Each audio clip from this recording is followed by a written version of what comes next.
Ada 4 tipe manusia. Yang pertama, pacak ngenjuk nasihat, tetapi ketika diberikan nasihat tak pacak. Pacak ngajak baik, ketika diajak diingatkan tersinggung. Banyak yang model cak ini, cuma tak katik di Prabu Muli. Adanya di Italia sana.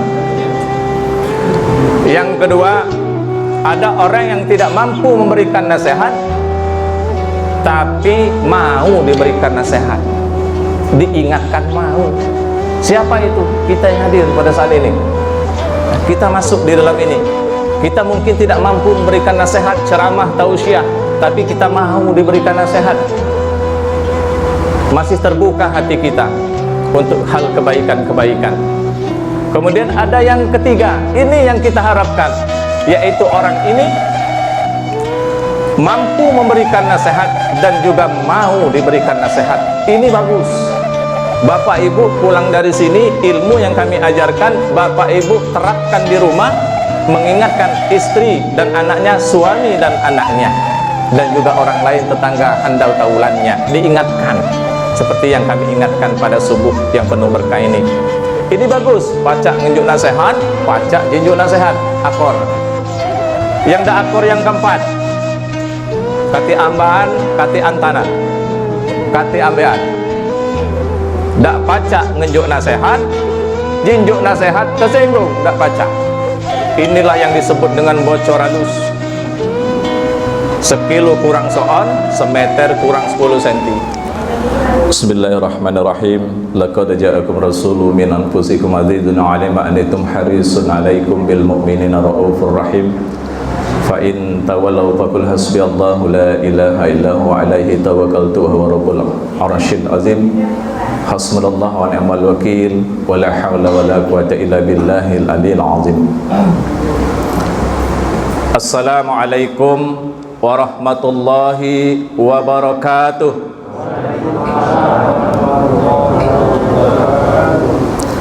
Alhamdulillahi wa kafa. Assalatu wassalamu ala rasulihil mustafa wa ala ali ahli sidqi wal wafa. Amma ba'd.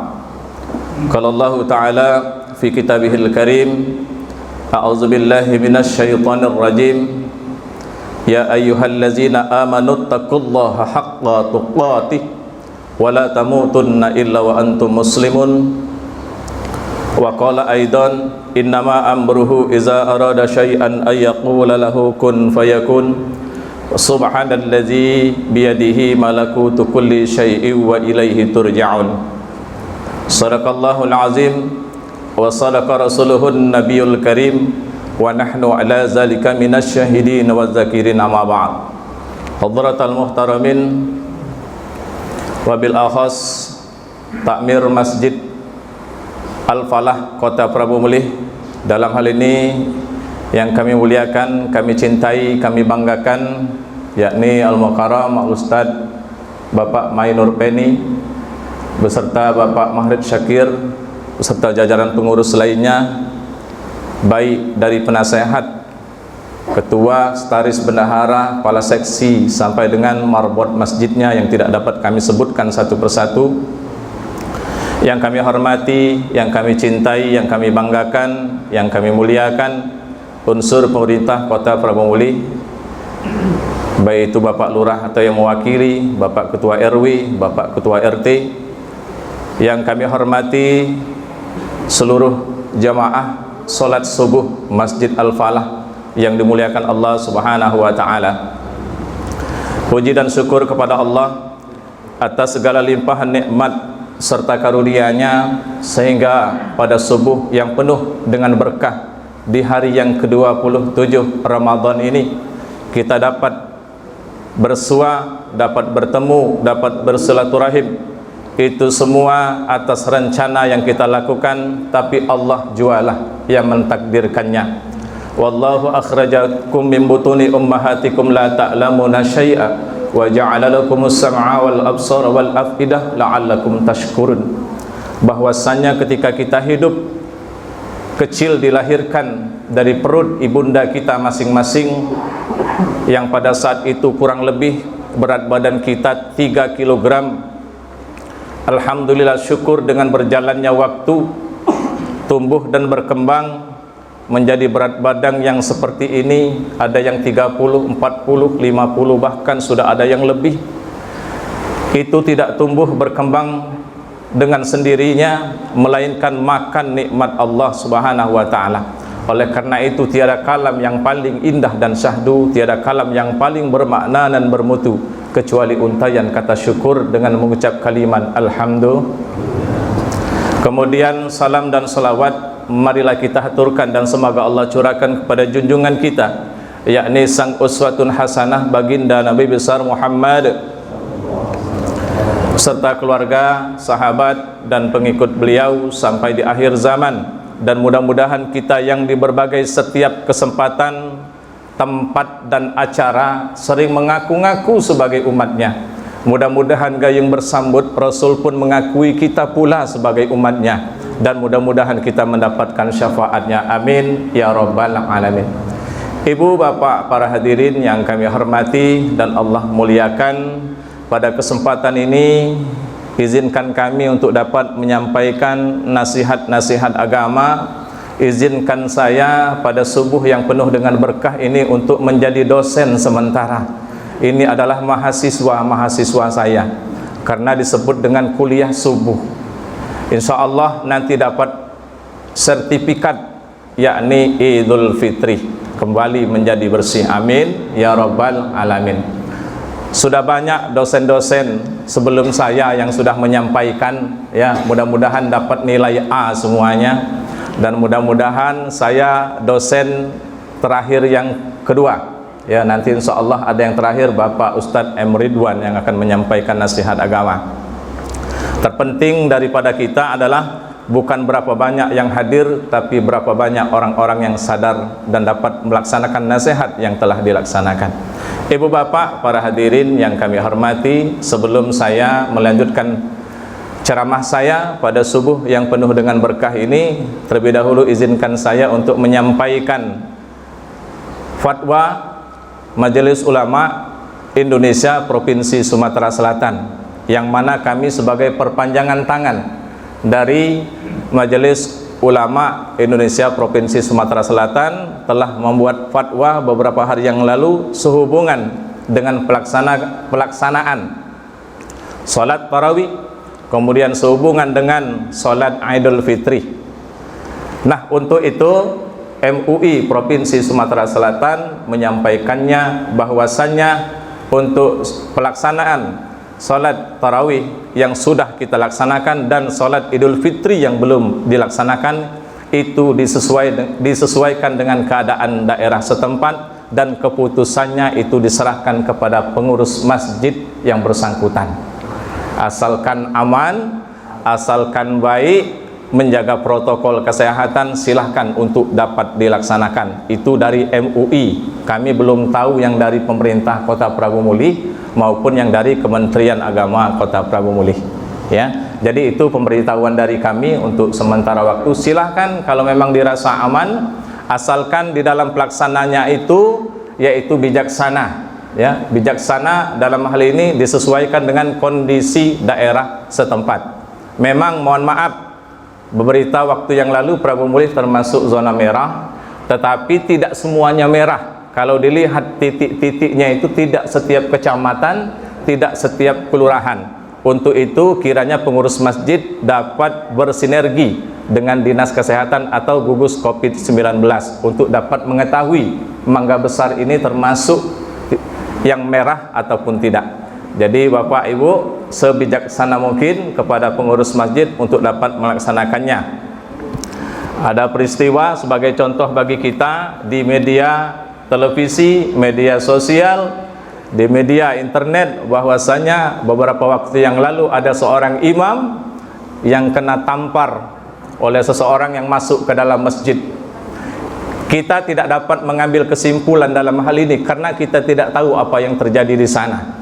Ini akibat mungkin bisa terjadi karena ada hal-hal yang dilaksanakan oleh pengurus masjid yang tidak bijak. Mungkin mic-nya terlalu besar sehingga kawan itu merasa terganggu, ya. Dan saya pernah menjadi pengurus masjid di daerah saya Itu pernah ada yang menghadap saya, Ustadz, speakernya itu menghadap ke rumah saya, tolong speakernya itu menghadap ke atas sedikit. Saya penuhi panggilan itu. Kalau tidak kepenuhi, kena tabok juga aku waktu itu, ya. Alhamdulillah kau penuhi. Artinya bijaksana. Jangan kita nyalahkan, oh itu salah yang datang. Belum tentu, karena kita tidak tahu. Mungkin bisa jadi seperti itu, dan dapat dipastikan bahwasanya memang pemuda yang masuk itu adalah pemuda yang memang sangat-sangat kurang ajar, ya. Jadi pantas untuk mendapatkan balasan yang setimpal yang sedemikian itu. Namun demikian, ini menjadi introspeksi bagi kita pengurus masjid. Bapak Ibu para hadirin yang kami hormati dan Allah muliakan, di 10 akhir Ramadan ini berat sekali tantangan kita umat Islam, bil khusus kepada kita yang melaksanakan ibadah di bulan suci Ramadan. Kenapa demikian? Karena di detik-detik terakhir, di hari-hari terakhir ini banyak sekali cobaan. Biasanya kita sudah fokus ke kegiatan-kegiatan yang di lain Ramadan, untuk mempersiapkan Idul Fitri, untuk mempersiapkan kita membeli baju baru. Mungkin sudah ada yang membeli, sudah ada yang belum, masih gelisah karena belum ada rezeki sampai dengan saat ini. Gelisah sehingga tidak fokus dengan ibadahnya.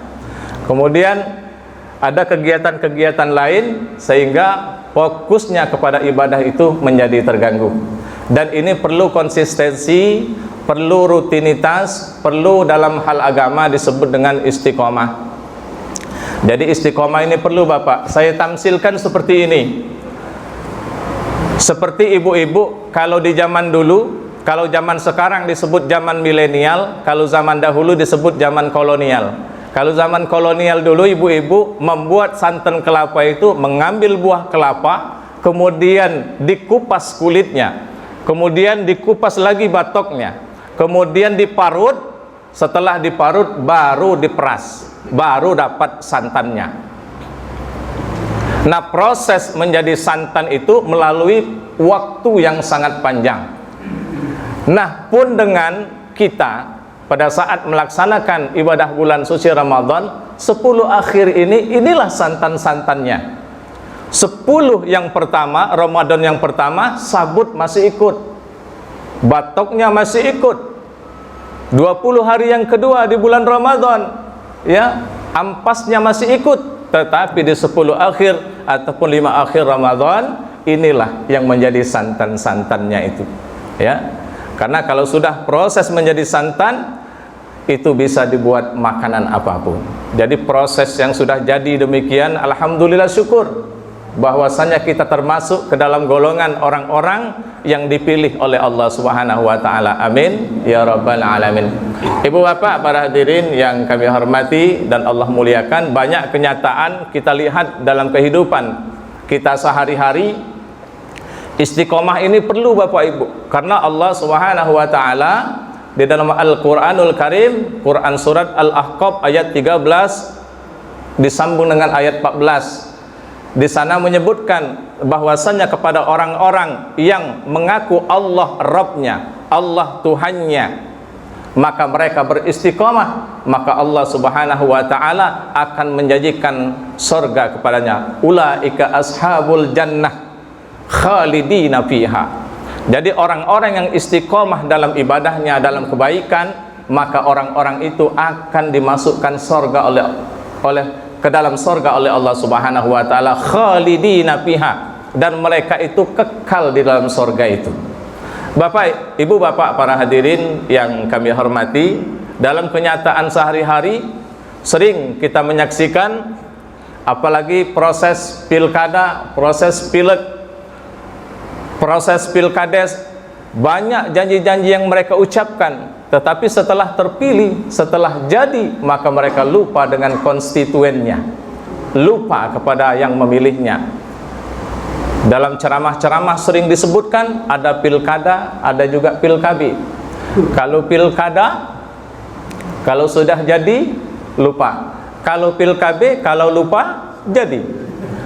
Nah, oleh karena itu, yang seperti ini karena tidak konsisten, karena tidak istiqomah.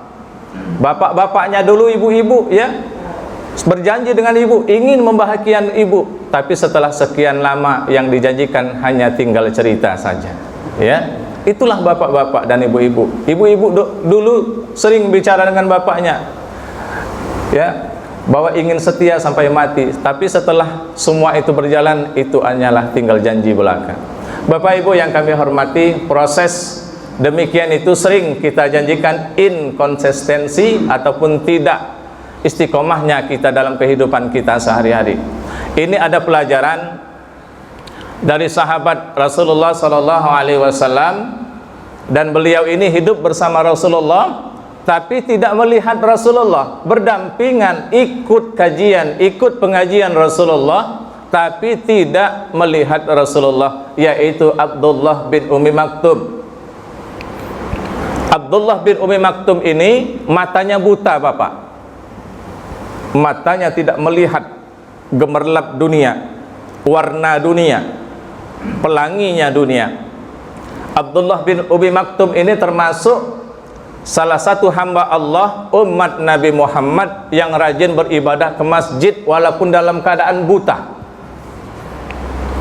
Bapak ibu yang kami hormati, dalam satu kesempatan Abdullah bin Ummi Maktum hadir di dalam kajian Rasulullah. Setiap sudah sholat, Rasulullah itu memberikan nasihat berupa wahyu yang diturunkan kepadanya. Ketika selesai kajian, Abdullah bin Ummi Maktum tunjuk tangan meminta keringanan kepada Rasulullah, minta rukhsah, minta dispensasi kepada Rasulullah. Ya Rasulullah, saya ini dalam keadaan buta, rumah saya agak jauh dari masjid, kemudian saya tidak ada yang mengantar pergi ke masjid. Bolehkah saya, ya Rasulullah, saya sholat di rumah saja? Aku sholat di rumah baik, kata Ummi Maktum, karena aku ini buta, jalanan gelap. Kalau malam hari belum ada listrik saat itu, Gojek belum ada, ya. Jadi Abdullah bin Ummi Maktum minta keringanan kepada Rasulullah. Ditanya balik oleh Rasulullah, wahai Abdullah bin Ummi Maktum, apakah engkau mendengar suara azan? Dijawab oleh Abdullah bin Ummi Maktum, iya ya Rasulullah, saya mendengar suara azan. Suara azan terdengar dari rumah saya. Dijawab oleh Rasulullah, kalau begitu Abdullah bin Ummi Maktum, engkau tetap harus sholat berjamaah ke masjid. Abdullah bin Ummi Maktum walaupun dalam keadaan buta minta keringanan kepada Rasulullah, tidak dikabulkan keinginannya, tetapi Abdullah bin Ummi Maktum sami'na wa ata'na. Jadi apa yang dikatakan Rasulullah dilaksanakan, tetap sholat berjamaah. Jadi nurut apa yang dikatakan oleh Rasulullah. Orang itu ada empat. Ada empat tipe manusia. Yang pertama, pacak ngenjuk nasihat, tetapi ketika diberikan nasihat tidak pacak. Pacak ngajak baik, ketika diajak diingatkan tersinggung. Banyak yang model cak ini, cuma tidak katik di Prabu Muli, adanya di Italia sana. Yang kedua, ada orang yang tidak mampu memberikan nasihat tapi mau diberikan nasihat, diingatkan mau. Siapa itu? Kita yang hadir pada saat ini. Kita masuk di dalam ini. Kita mungkin tidak mampu memberikan nasihat, ceramah, tausiah, tapi kita mau diberikan nasihat. Masih terbuka hati kita untuk hal kebaikan-kebaikan. Kemudian ada yang ketiga, ini yang kita harapkan, yaitu orang ini mampu memberikan nasihat dan juga mau diberikan nasihat. Ini bagus. Bapak ibu pulang dari sini, ilmu yang kami ajarkan, bapak ibu terapkan di rumah, mengingatkan istri dan anaknya, suami dan anaknya, dan juga orang lain, tetangga, handau taulannya, diingatkan seperti yang kami ingatkan pada subuh yang penuh berkah ini. Ini bagus, pacak ngenjuk nasihat, pacak jinjuk nasihat, akor. Yang dak akor yang keempat, kati ambahan, kati antanan, kati ambean. Dak pacak ngenjuk nasihat, jinjuk nasihat, tersinggung, dak pacak. Inilah yang disebut dengan bocor halus. sekilo kurang seon, semeter kurang 10 cm, sumbu pendek. Yang ini jangan kita anggap ndak kati, jangan kita anggap gilo, karena yang seperti ini harus kita ajak, ya, kita sabar, kita doakan, ya. Bapak Ibu yang kami hormati, Abdullah bin Ummi Maktum termasuk tipe orang yang kedua tadi, yaitu orang yang mau mendengarkan nasihat tapi belum mampu untuk memberikan nasihat bagus. Jadi Bapak Ibu, singkat cerita, Abdullah bin Ummi Maktum terus melaksanakan sholat berjamaah di masjid. Pada suatu malam ingin sholat subuh berjamaah, menuju ke masjid, berjalan sendirian ke masjid. Di tengah jalan tersandung batu, nyampak titik labuh, tiba ujung rambang titik, ujung belide labuh, ujung Jawa tiba, ya. Jadi fall ujung bahasa Inggris, nyampak, berdarah kepalanya. Apakah langkah ini menyurutkan Abdullah bin Ummi Maktum untuk pulang ke rumahnya? Berdarah kepalanya Bapak Ibu, dielapnya darahnya itu, dia terus melanjutkan untuk sholat ke masjid. Masya Allah, luar biasa istiqomahnya Abdullah bin Ummi Maktum. Peristiwa jatuhnya Abdullah bin Ummi Maktum itu Bapak Ibu disaksikan oleh penduduk langit, oleh para malaikat. Tidak viral di bumi saat itu, tapi viral di langit. Banyak yang like, share, and subscribe di langit. Jangan kamu anggap di langit itu tidak modern, lebih modern daripada kita di bumi ini. Mungkin kita nganggap kita modern, ada HP touchscreen sekarang, tapi di langit tidak lagi touchscreen. Begitu ingin berita sudah ada nampak di depannya. Lebih hebat lagi, tidak perlu paket, tidak perlu pulsa. Penduduk langit lebih hebat. Jangan bayangkan kita lebih unggul, lebih hebat. Tidak, penduduk langit lebih hebat. Jadi peristiwa jatuhnya Abdullah bin Ummi Maktum ini viral di langit. Allah mengawasi dan menyaksikan kejadian ini, berkata dengan malaikat, wahai malaikat, peristiwa jatuhnya Abdullah bin Ummi Maktum ini, maka berkat keistiqomahan beliau, maka aku ampunkan separuh dosa Abdullah bin Ummi Maktum. Akibat jatuhnya saja diampunkan separuh dosanya Pak Bu, ya. Jangan melok-melok, kaget sholat subuh nyampak di jalan, diampuni dosa tidak. Kita ke rumah sakit. Bapak Ibu yang kami hormati, Abdullah bin Ummi Maktum setelah peristiwa itu terjadi, keesokan harinya tidak surut mundur, tetap melaksanakan sholat berjamaah di masjid, tetap pergi ke masjid berjamaah. Tapi betapa kagetnya Abdullah bin Ummi Maktum ketika keluar dari rumahnya, ada yang menuntunnya, ada yang mengarahkannya menuju ke masjid. Kejadian ini sempat dibiarkan oleh Abdullah bin Ummi Maktum, tapi lama-kelamaan Abdullah bin Ummi Maktum penasaran juga, siapa yang menuntun saya menuju ke masjid ini setelah peristiwa ia jatuh itu. Apakah tetangga saya? Apakah sahabat saya? Rasa-rasanya bukan, kata Abdullah bin Ummi Maktum. Bertanya dengan yang menuntunnya, wahai orang yang menuntun saya, siapakah engkau? Wahai fulan, siapakah engkau? Kata yang menuntun Abdullah bin Ummi Maktum, engkau tidak perlu tahu Abdullah bin Ummi Maktum siapa saya. Oh tidak, saya ingin mendoakan engkau. Demi Allah saya bertanya, siapakah engkau? Ditanya demikian, kata yang menuntun tadi, wahai Abdullah bin Ummi Maktum, jangan kaget, sesungguhnya saya yang menuntun engkau selama ini untuk sholat pergi ke masjid, saya adalah iblis. Belis Pak rupanya. Di pinggir jalan itu banyak belis. Kalau ban kita kempet, banyak belis. Foto belis ya.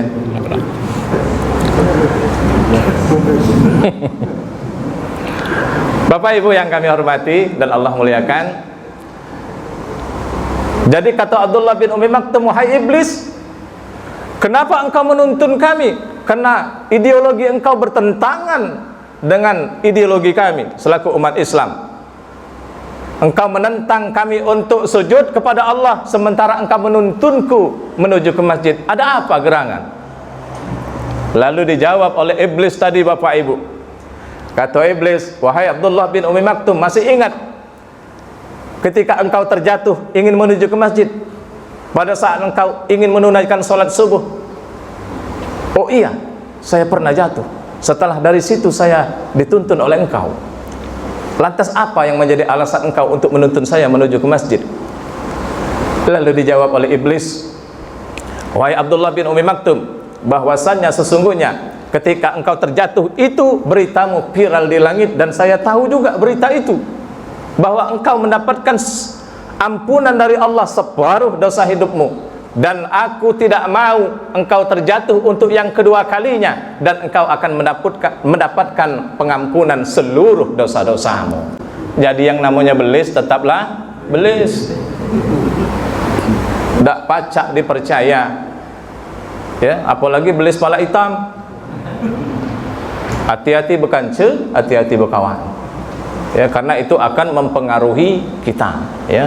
Bapak Ibu yang kami hormati dan Allah muliakan, berkah dari istiqomahnya Abdullah bin Umi Maktum terhadap ibadah yang kita ambil peristiwa ini, Bapak Ibu, adalah istiqomah beliau itu untuk tetap sholat berjamaah di masjid. Alhamdulillah Bapak Ibu, ya, aku masuk masjid ini, sholat subuhnya ini sama seperti maghrib dan isya, sangat ramai sekali, ya. Ini aku sangat mengapresiasi sekali jamaah yang ada di sini, ya. Mudah-mudahan masjid ini tetap makmur di masa-masa yang akan datang. Amin ya rabbal alamin. Bapak Ibu, pelajaran istiqomah ini dapat kita lanjutkan setelah ibadah bulan suci Ramadan ini berlangsung. Kadang kita ini, mohon maaf, baca Al-Qur'annya rajin, tadarus Al-Qur'annya rajin, kita sampai khatam baca Al-Qur'an di bulan Ramadan sampai dengan habis, tapi begitu Ramadan selesai, 11 bulan berikutnya kita jarang membaca Al-Quran. Kita tidak istiqomah lagi dengan bacaan kita. Seharusnya tetap dilanjutkan membaca Al-Quran, karena bulan Ramadan syahrut tarbiyah, bulan pelajaran, bulan latihan, supaya dapat dipraktekkan di 11 bulan berikutnya.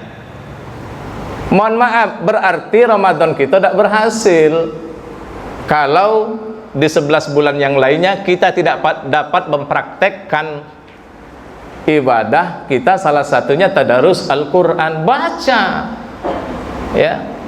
Mohon maaf ibu-ibu, bapak-bapak, Al-Quran itu mahwa syifa, obat bagi kita, ada semuanya di sana.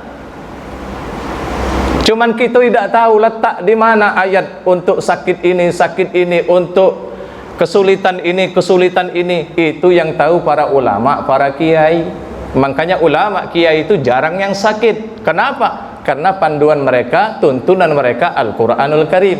Bapak kalau tidak percaya, di Arab Saudi sana, ya, karena mayoritas penduduknya Islam dan orangnya taat-taat, itu rumah sakit dan klinik kesehatan itu sepi. Kenapa? Karena orang Arab itu kalau sakit mereka tidak langsung ke rumah sakit, tapi mereka sholat dulu, munajat, minta dengan Allah. Tidak sembuh juga mereka doa, tidak sembuh juga mereka zikir, tidak sembuh juga mereka pakai terapi sedekah.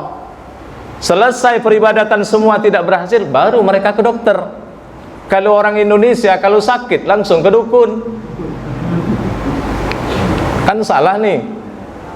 Ramai rumah sakit kita, karena kita kalau sakit bukan minta dengan Allah, tapi langsung ke sana. Boleh ikhtiar dengan dokter, itu namanya ikhtiar, silahkan.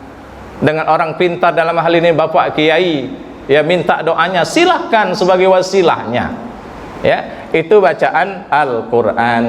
Bapak Ibu ingin keluar jauh, sudah ada bacaannya supaya kita aman, supaya kita tidak mempan senjata tajam, yakni Quran surat At-Taubah 128, 129. Dawamkan baca, insya Allah kita tidak akan apa-apa, ya. Laqad ja'akum itu baca Bapak Ibu, itu ilmu yang luar biasa dari kiai-kiai kita sebelum kita. Ini saya pakai Bapak Ibu, saya ceramah ke dusun-dusun itu tak pernah dijemput, bukan tak pernah, 1-2 kali dijemput. Saya lebih memilih untuk berangkat sendirian, pulang malam kadang, mohon maaf Bapak, Ustadz, apakah tidak takut? Tidak, karena saya punya Allah dan punya Al-Quran tuntunan saya. Alhamdulillah Bapak, bukan sombong. Apa bacaannya? Laqad ja'akum rasulun min anfusikum azizun 'alaihi ma anittum harisun 'alaikum bil mu'minina raufur rahim, sampai habis. Makanya tadi sebelum ceramah saya baca itu dulu, supaya tenang, supaya saya bisa mengendalikan diri saya dan para jamaah sekalian, supaya jamaah mau mendengarkan apa yang saya sampaikan. Mohon maaf Bapak Ibu, yang gugup pidato, yang gugup menghadap pimpinan, baca itu. Ada razia tengah jalan, baca laqad ja'akum, lengkapi surat menyuratnya, lewat kita. Kamu lewat situ laqad ja'akum, helm tidak kena tangkap.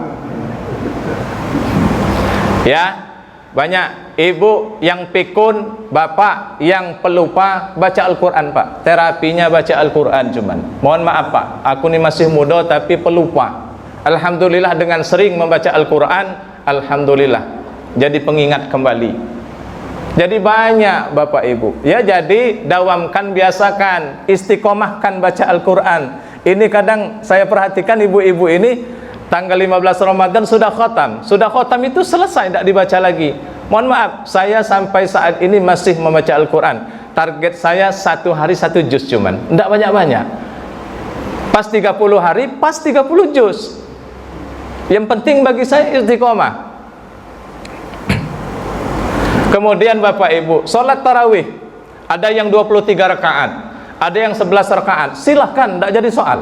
Yang penting istiqomah. Nanti setelah Ramadan ini Bapak Ibu sholat malam qiyamul. Jangan kita tarawih rajin tapi tidak sholat tahajud setelahnya.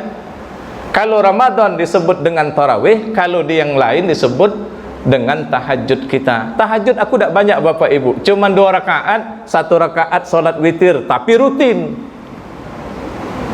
Itu baik Bapak Ibu.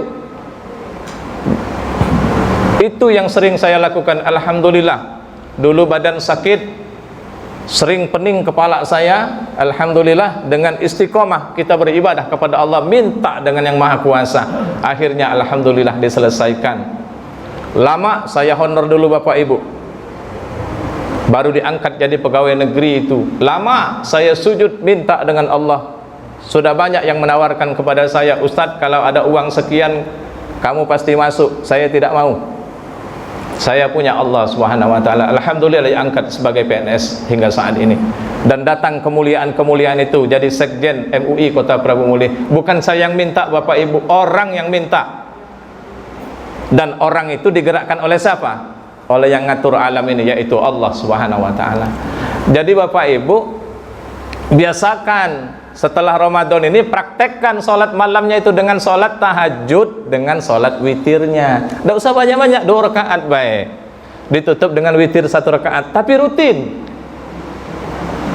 Kalau aku sholatnya itu Bapak Ibu, mohon maaf nih ya, ini dapat dipakai oleh Bapak Ibu, saya jam 3:30 atau jam 4 menjelang subuh saya sholat tahajudnya, sholat witir, baca Al-Quran, Quran surat Al-Mulk, Al-Waqi'ah, ya, baca surat Yasin, rutin tuh tiap malam, tidak pernah tinggal. Baca laqad ja'akum tadi, kemudian azan subuh, sudah subuh berjamaah terus. Jadi kalau kita sholat tahajudnya dalu jam 1, jam 2 Bapak, kita tidur, subuhnya biasanya kesiangan, lemak kita ngambek, pas lepara kita sholat subuh, boleh, tidak apa-apa, diatur saja waktunya. Karena zaman sudah modern, ya, pakai alarm kita untuk membangunkan kita. Lama-lama Pak jadi terbiasa. Pak, sifat ibadah ini yang pertama paksokan Pak. Dak kati istilah anak nunggu dapat hidayah, nunggu sadar, dak kan sadar-sadar. Paksakan. Kalau sudah dipaksakan, lama-lama jadi kebiasaan. Kalau sudah kebiasaan, kita lama-lama jadi kebutuhan.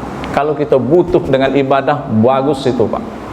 Jadi Bapak Ibu yang kami hormati, puasa Ramadannya sendiri itu dilanjutkan nanti dengan puasa Syawalnya, Shaumul Syawalnya, dilanjutkan puasa Senin Kamisnya. Biasakan seperti itu, karena bagus. Wa antasumu khairul lakum, karena itu lebih baik kita dengan berpuasa. Apalagi kita sudah tua ini Pak, maaf, kita ini sudah banyak termakan barang-barang yang haram, yang subhat, yang kita tidak tahu.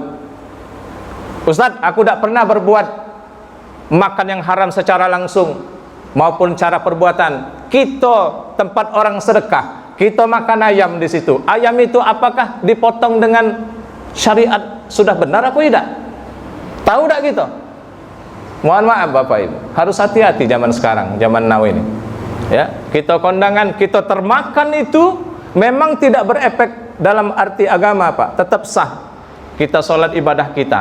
Tapi Pak, itu berpengaruh dengan akhlak kita, keseharian kita. Akhirnya kita malas. Oleh karena itu sifat malas kita ibadah itu karena masih ada makanan yang haram yang masuk ke dalam tubuh kita, yang subhat masuk ke dalam tubuh kita. Untuk menghilangkannya dengan cara apa? Berpuasa. Ya. Mungkin Bapak Ibu bertanya, ngapa sih puasa Ramadan ini mesti 30 hari? Ngapa tidak 3 hari baik? Ngapa tidak seminggu baik Pak? Pernah tak bertanya dalam hati seperti itu? Ngapa sih lamunian 30 hari? Lemak kan kalau 3 hari puasa Ramadan, sudah itu langsung lebaran. Atau puasanya sehari baik?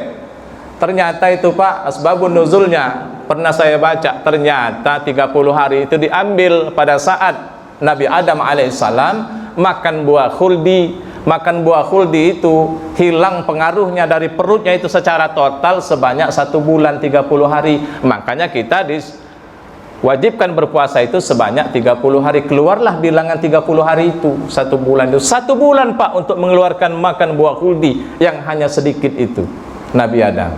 Itu Pak asbabun nuzulnya dulu. Ya, sejarahnya itu. Mungkin kalau pengaruhnya hilang 1 minggu, mungkin kita puasanya cuma 1 minggu. Ya, jadi untuk itu Bapak Ibu ya, mohon maaf, dilanjutkan puasanya nanti, terutama ibu-ibu ini yang masih berhalangan, nanti dapat meneruskan puasanya itu dengan mengkodoknya. Timbul pertanyaan, apakah kodok didahulukan atau puasa Syawal yang didahulukan? Kita lihat hukumnya, yang mana wajib? Yang wajib mengkodok itu.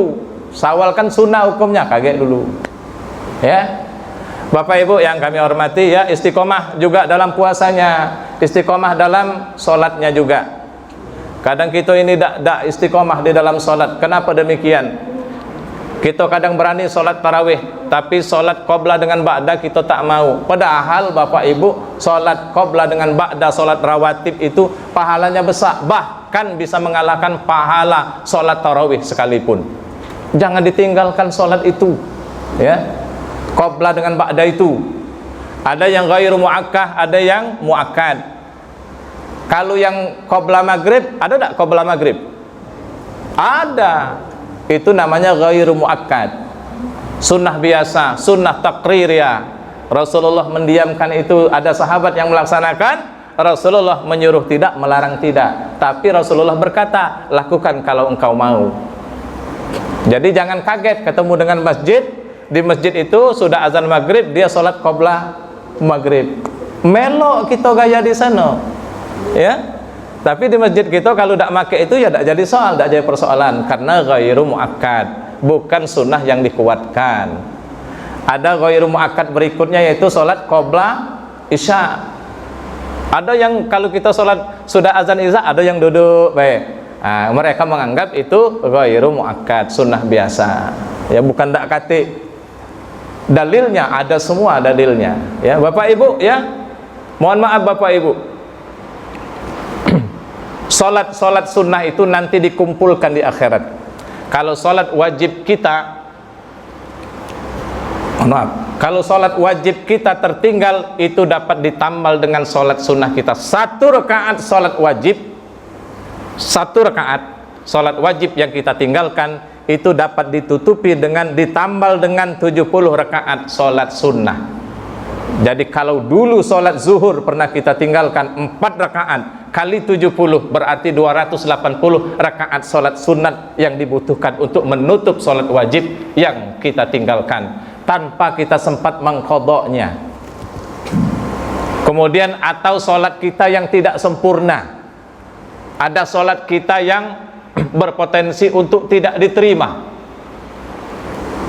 Yakin salat kita diterima? Yakin. Cuman kepastiannya hanya Allah yang tahu. Dan kita tahunya nanti di akhirat.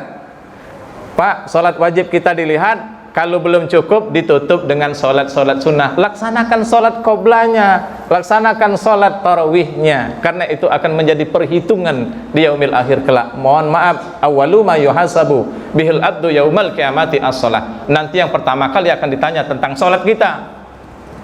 Bermiliar-miliar kita sedekah, ya. Kemudian kita haji dan umrah berkali-kali.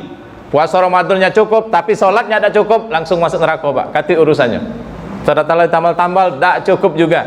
Jadi oleh karena itu Bapak Ibu ya, laksanakan istiqomah solatnya. Begitu masuk masjid, solat tahiyatul masjid, tapi pakai ilmu solatnya, Pak.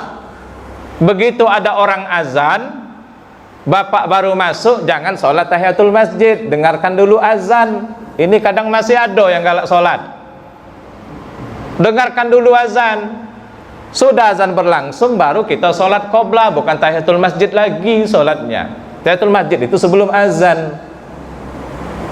Ini masih ada, aku perhatikan galak solat yang demikian itu. Orang azan, sudah tahu orang azan, Allahu Akbar, dia masuk langsung solat tahiyatul masjid. Jangan, Pak. Itu namanya solat dakati ilmu. Mohon maaf ya, itu tolong diperbaiki. Kalau orang sudah azan, berdiri saja, selesai azan baru solat qoblah. Bagaimana dengan sholat tahiyatul masjidnya? Tidak jadi soal, Pak. Itu gugur dengan sendirinya dengan kita sholat qoblah tadi. Ya, itu kalau kita sholat mempunyai ilmunya. Bapak Ibu, ya. Kemudian ada yang sholat tarawih. Ini tidak tahu aku. Kalau di tempat lain itu, kalau sholat lebaran itu ramai sampai keluar lapangan. Kadang kurang tendanya, kadang kurang tempatnya. Tapi begitu sholat zuhur, asar, maghrib dan isya, yang ada cuma seperti ini. Padahal kan sholat wajib, sholat zuhur, asar, isya itu hukumnya apa, Pak? Wajib. Sholat idul fitri apa hukumnya? Sunnah. Sholat idul fitri tidak Bapak laksanakan, tidak apa-apa. Tapi sholat zuhur, sholat 5 waktu tidak dilaksanakan, masuk neraka. Kati urusannya. Alangkah bagusnya juga kalau sholat wajib dilaksanakan, sholat idul fitri juga dilaksanakan. Ada model-model wong kita ini. Kapan sholat idul fitri duluan, duduk bawa beduk, takbiran, nangis-nangis. Sholat tidak pernah ke masjid, ya. Itu di luar negeri, di Indonesia kati. Bapak Ibu yang kami hormati, demikiannya karena hari siang, ya. Aku minta maaf yang kusampaikan ini kalau banyak terdapat kekurangan-kekurangan serta kehilapan, menyinggung perasaan, ya. Tidak lain dan tak bukan agar kita lebih istiqomah dalam ibadah kita kepada Allah Subhanahu wa taala.